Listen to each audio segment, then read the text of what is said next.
శ్రావణ మాసం. శ్రావణ మాసంలో వరలక్ష్మి వ్రతం అని మనమందరం కూడా చేసుకుంటూ ఉంటాం. ఈ వరలక్ష్మి వ్రతం అనేది ఎందుకు చేయాలి అంటే లక్ష్మీ అమ్మవారి అనుగ్రహం కలగడానికి.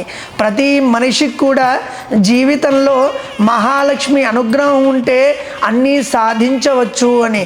ఎందుకనగా అంతరం నాభిజానామి నిర్ధనస్య మృతస్య చ అని ఒక మాట చెప్తారు శాస్త్రంలో. అంటే లోకంలో జనాలు కొంతమందిని ఎలా చూస్తారు అంటే డబ్బు లేనివాడిని అలానే చనిపోయిన శవాన్ని రెండిటిని కూడా ఒకే రకంగా జనాలు చూస్తూ ఉంటారు.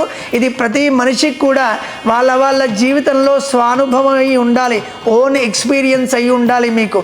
ఎందుకు అనగా డబ్బు ఉంటేనే ప్రతి ఒక్కరూ కూడా మనల్ని దగ్గర తీస్తారు. అట్లా ఈ మహాలక్ష్మి అనుగ్రహం కావాలి అంటే వరలక్ష్మి వ్రతాన్ని ఆచరించాలి. అది శ్రావణ మాసంలో చాలా విశేషంగా శుక్రవారం రోజు మనమందరం ఆరాధిస్తూ ఉంటాము. మహాలక్ష్మి అనుగ్రహానికి పొంది మీరందరూ కూడా ఉత్తరోత్తర అభివృద్ధి కావాలి అని కోరుతూ ఉన్నాం.